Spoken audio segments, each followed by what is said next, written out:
బెంగాల్లో ఓవైసీ గారు 12 చోట్ల పోటీకి పెట్టారు. డిపాజిట్లు కూడా రాలేదు అక్కడ. అంత దారుణంగా పతనం అయిపోయారు. ఇప్పుడు మమతా బెనర్జీ డ్రామాకి ఈయన కొనసాగింపు. సర్వల్లనే మమతా బెనర్జీ ఓడిపోయింది. అదే మొత్తం మార్పులు జరిగినాయి అక్కడ. 32,000 ఓట్లు, 32 లక్షల ఓట్లు తీసేశారు. ముస్లింల ఓట్లే 31 లక్షల ఓట్లు తీసేశారు. చాలా మంచి ఆరోపణ. ఇక్కడే అసలు నిజం బయటపడింది.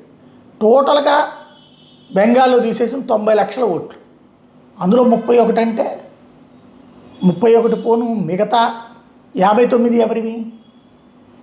59 లక్షలు హిందువుల ఓట్లు తీసేసినట్టేగా. మరి అక్కడ హిందువు అని ముస్లిం అని తీసేశారా?